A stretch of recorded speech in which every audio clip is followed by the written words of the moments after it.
itu benar-benar lillahi ta'ala.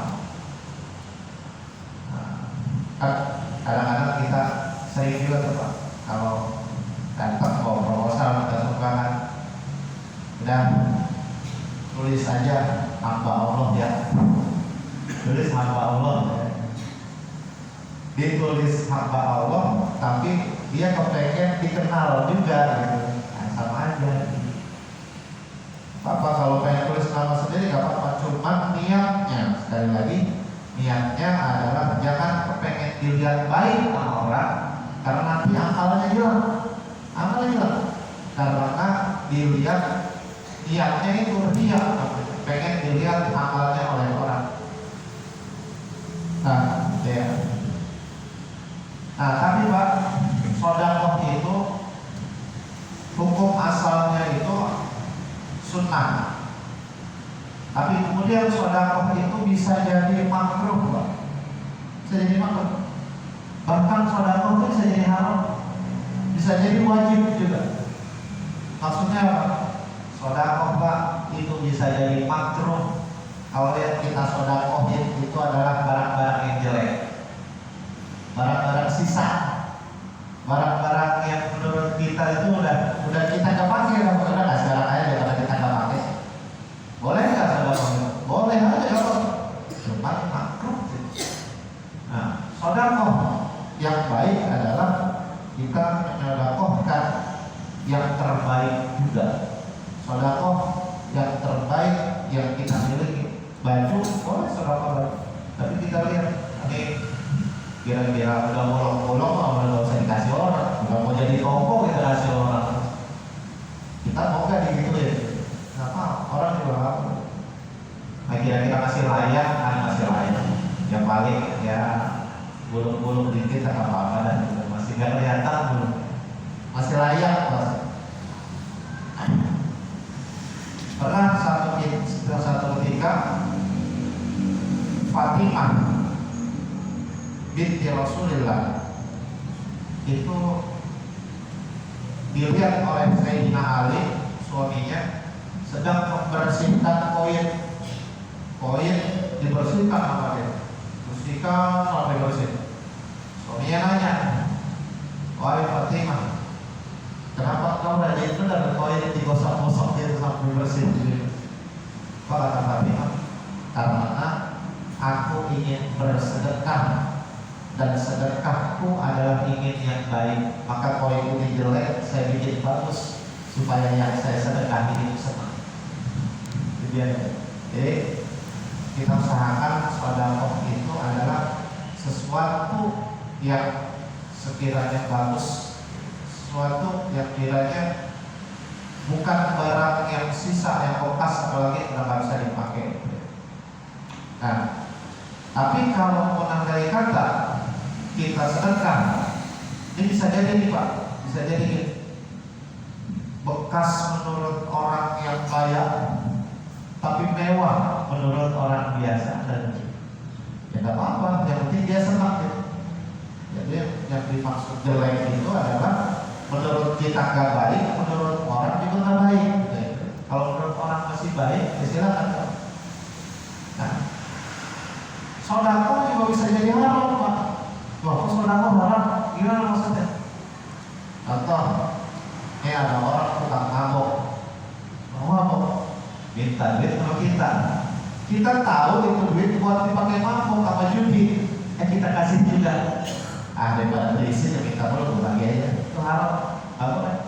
Karena uang yang dia pakai adalah buat maksiat di jalan Allah. Kalau dipakai beli pisau, buat kriminal di jalan, maka jadi haram sedekah. Ada juga sedekah wajib. Apa sedekah wajib? Sedekah wajib itu yang termasuk sedekah wajib. Zakat itu sedekah wajib.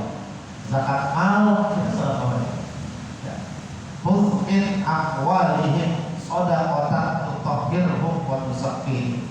Dalam Quran, ambillah sedekah min amwalihim, daripada harta-harta mereka. Ini perintah untuk ulul amri ya, untuk mengambil sedekah dari orang yang kaya untuk membersihkan harta mereka itu kan wajib. Sedekah yang wajib, zakat. Nah, ada lagi, ada tetangga kita kelaparan tetangga kita. Kita tahu dia kelaparan dan kita punya harta yang lebih, maka wajib hukumnya kita bagi dia makanan. Kenapa wajib? Kenapa? Kalau kita sampai nggak nolongin dia mati, itu kita ikut dosa. Pertama, yang merupakan kanzul jannah, perbendaharaan surga, tabungan surga, yaitu sedekah, infaqus shadaqah, sedekah menyembunyikan sedekah. Kemudian yang kedua, wakitmanul musibah. Yang kedua adalah menyembunyikan musibah yang dialami. Maksudnya apa menyembunyikan musibah? Maksudnya menyembunyikan musibah adalah sabar terhadap musibah yang dia alami. Karena banyak orang yang terkena musibah itu tidak sabar dengan musibah yang dialami. Dia teriak sana, teriak sini, minta tolong sana, minta tolong sini.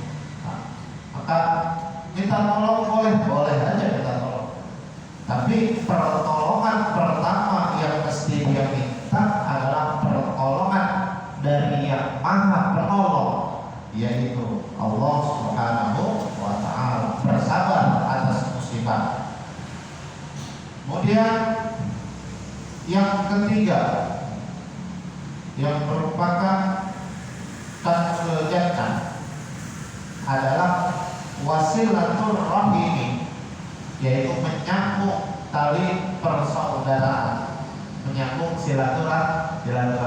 Ini Pak, kayak kita kumpul sekarang ini, kita kumpul begini di sini adalah bagian daripada silaturahmi. Bagian silaturahmi yang kita kumpul ini. Kita kumpul, kita ngobrol, kita salaman, kita saling cerita, itu merupakan silaturahmi. Apa manfaat silaturahmi? Banyak manfaat. Di antaranya adalah orang yang menyambung, yang ingin kata Nabi, yang ingin diluaskan rezekinya, kemudian dipanjangkan usianya, dan Nabi maka fal yasil rahimah, maka sambunglah tali silaturahmi, diluaskan rezekinya, kemudian dipanjangkan usianya. Pak, masuk akal ya, masuk akal. Secara logika pun masuk akal. Silaturahmi itu meluaskan rezeki itu masuk akal. Saya kasih contoh. Kita silaturahmi di sini. Silaturahmi begini, kumpul di sini. Akhirnya kita kenal sama lain. Oh, di sini ada yang usahanya pasok malam. Di sini ada yang usahanya sate ya. Ada yang usahanya reklame dan macam-macam. Hah? Ini apa? Ketan, ada itu ketan, usaha ketan. Kue. Oh ya udah. Begitu dia butuh. Ini gue pengen adain acara ya, pesan kemana di bakso ya? Oh iya, saya ingat ada Pak Budi masjid, ditelepon sama Pak Budi. Ini bukan promosi Pak Budi ya, bukan promosi, cuma ambil contoh aja.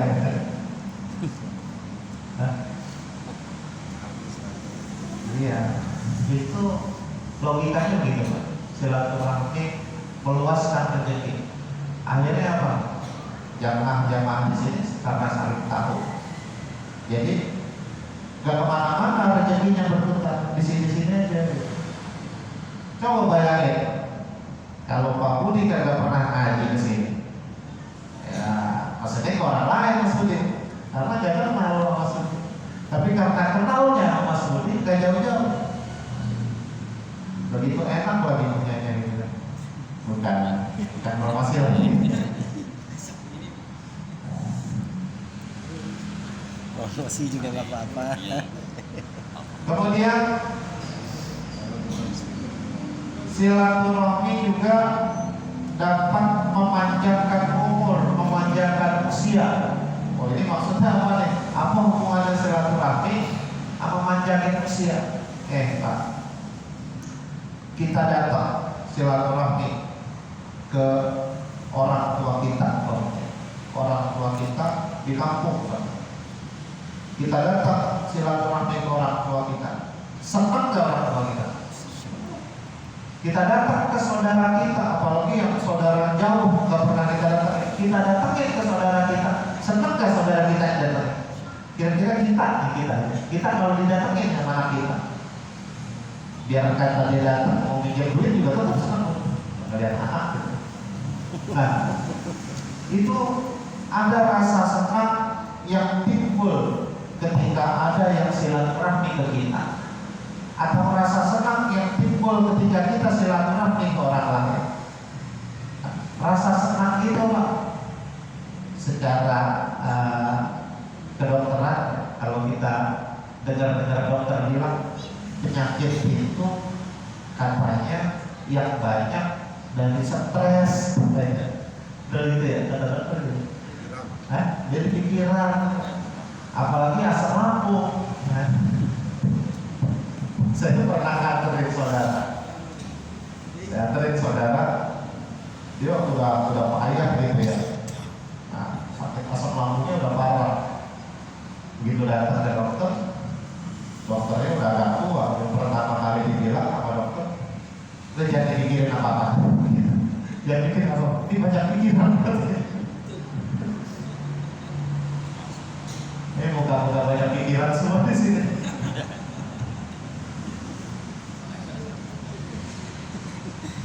Nah, katanya juga kalau kita senang, tenang, gitu ya, ada ningkatin imun, gitu.